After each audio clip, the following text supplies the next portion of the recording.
Hello there, it's me, Paul, Otter King Johnson. If you've been watching Japanese animation for a while, you've probably noticed that spaceships, cars, planes, etc., all that background stuff, it's all pretty much CGI nowadays. Some people love it, some people hate it and think that it looks really jarring and out of place, and some people are totally indifferent.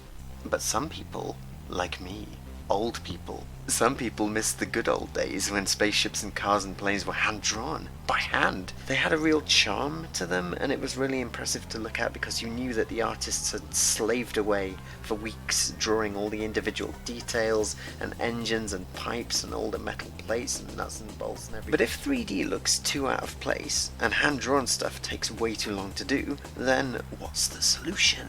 Is there a middle ground? I think there just might be.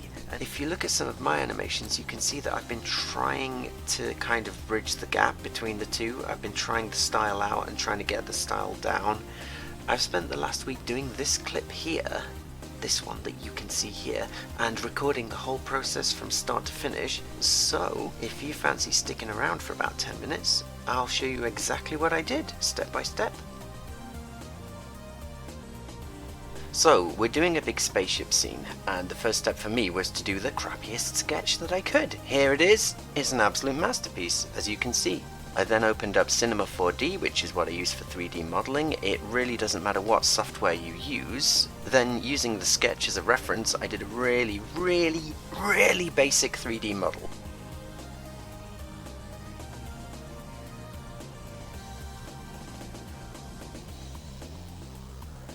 Now for the important bit, so listen up. Cinema 4D has a filter called Sketch and Tune, which you can find here.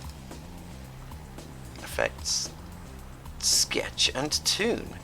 And what this does is render out your 3D object as black and white lines. Tune shaders are pretty standard, so your 3D programs should have a similar plugin. For Cinema 4D, you just need to open up Sketch and Tune, and then there are only two settings you need to change. You have to turn anti-aliasing to good or best, then you have to set shading to background. That's all you have to do. Then when you press render, you get this, black and white lines.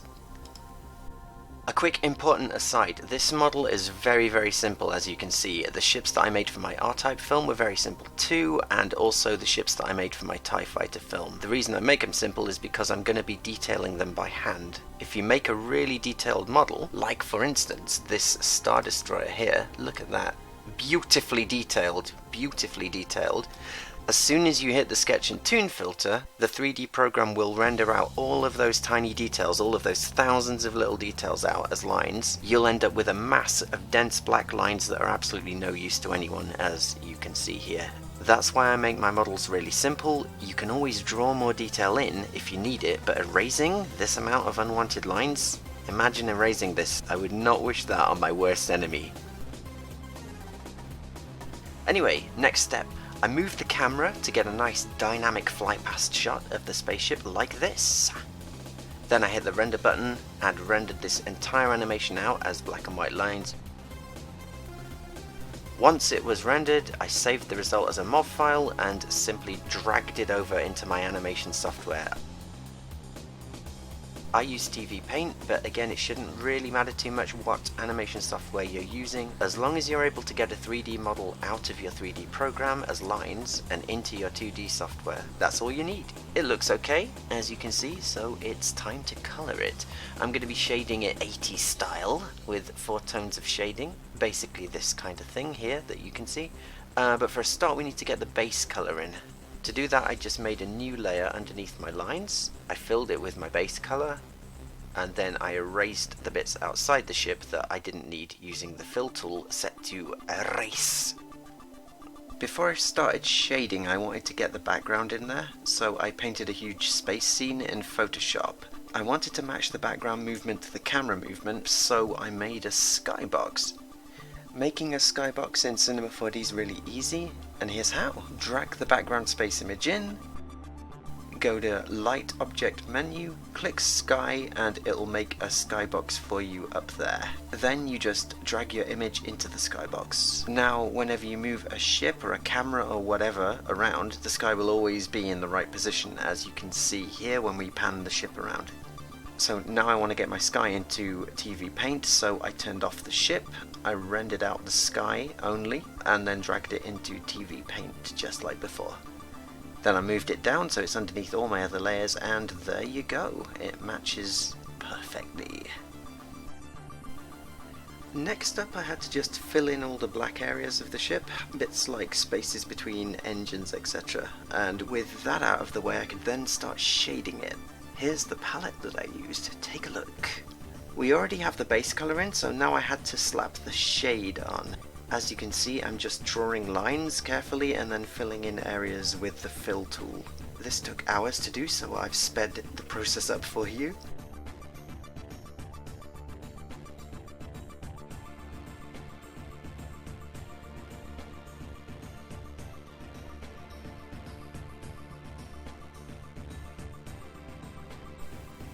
After that, as you can see, I'm just filling in areas where there are spotlights or thrusters. Bits that are going to have glows on later. Now for the extra shade. This is just how I did the normal shading, just drawing lines and then filling in areas with the fill bucket tool.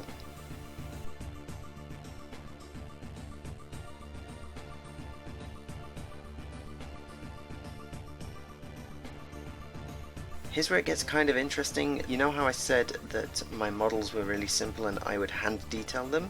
Well, here we go, hand detailing them now. I'm just drawing in those little vents and panel lines and nuts and bolts and things.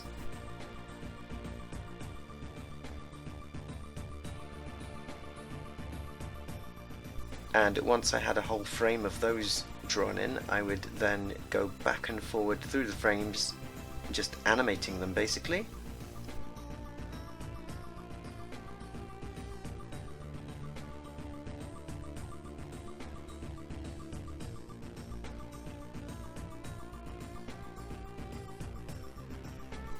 Many hours later I'd drawn in quite a few details, but they kind of get lost in the shadow of the ship, so I decided to stick some highlights on.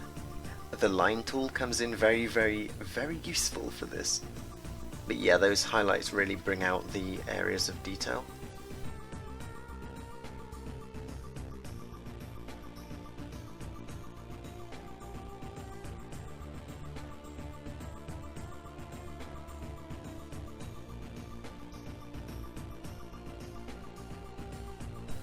Many hundreds of years later, and I was highlighting the ship using the highlight color from my palette here.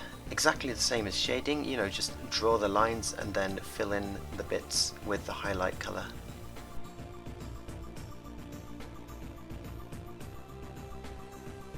At this point we've pretty much got our color on and our shading and our highlights as well, so it's time to put in any extra colors we need.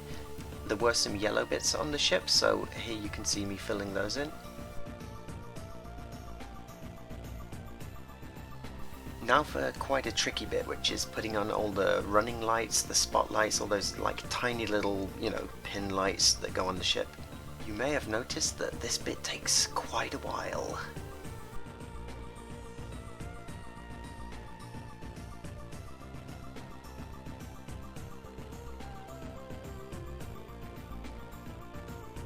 So yeah, it's all looking pretty good at this point, and so I had to get some glows on those engines.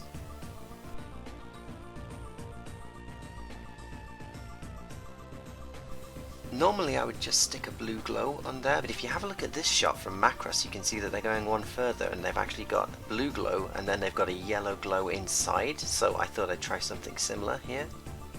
Since I was doing glows at this point, I went to the areas where we have our little red lights on at the front of the ship and just added a red glow around those. So it's coming along nicely at this point, and I needed to get those spotlights going on the front of the ship. I could have done this by hand, but instead I thought I'd try something, so I stuck a few 3D cones on the ship in Cinema 4D, rendered just those cones out as lines,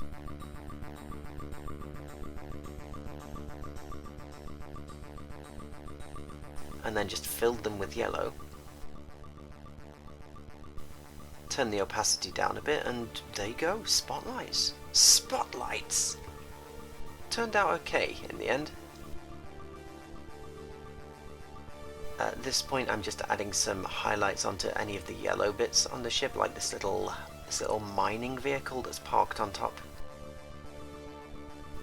At this point I decided to draw in some more details, so I made a new layer and really roughly drew in some aerials and pylons and things. The process is exactly the same as animating anything else, except you have to be extra careful to try and match what you're drawing to the 3D model, obviously.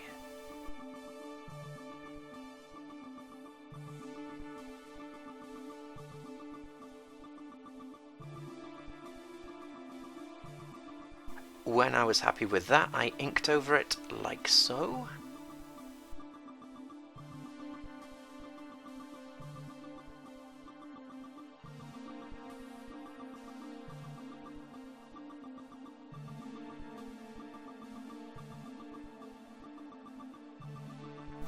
Then I coloured and shaded it the exact same way I did the rest of the ship.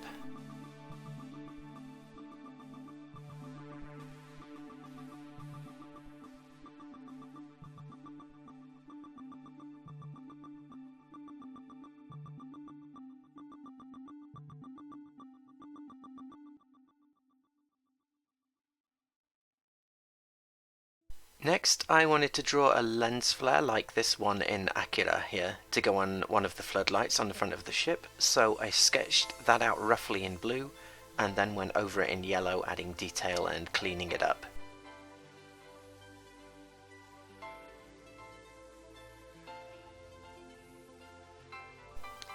Then finally I just slapped a glow on it. Now I wanted to get some dust and rocks going past, so I went back over to Photoshop and painted 3 separate things: a dust cloud, some rocks, and then some more rocks on top of those. I brought those over into TV Paint and used a feature it has called the multiplane camera to stack the 3 on top of each other and then move them, matching the movement by hand. Sounds a bit complicated. You can actually forget this step and composite extra things like dust, rocks, clouds, etc. in whatever video editing software you're using, like for instance Sony Vegas. After that I animated some tiny little moving pebbles to go on top of the dust cloud. Pretty traditional animation here for this.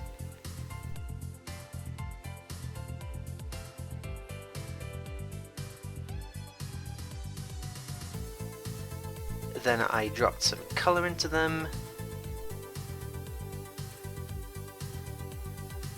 Then I did the same thing again for the rocks at the back of the ship flying towards the camera. And that's it! Here's the finished result. The whole thing took about a week to do, so that's roughly 70 hours I think, which is obviously a really long time, but animating an entire shot like this completely by hand would have taken 4 times that long, I think. So the 3D does help a lot.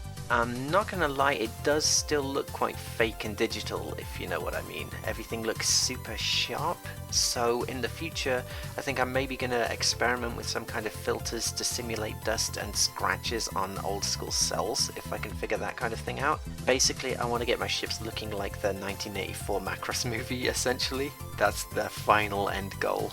But for now you can judge for yourself whether or not it was worth the time. I do hope it helped if you're animating stuff yourself, or at least entertained you if you're just watching out of interest. Shoot me a comment below and let me know your thoughts. I'm Paul Johnson, and I'll see you next time. Have a good night, everyone.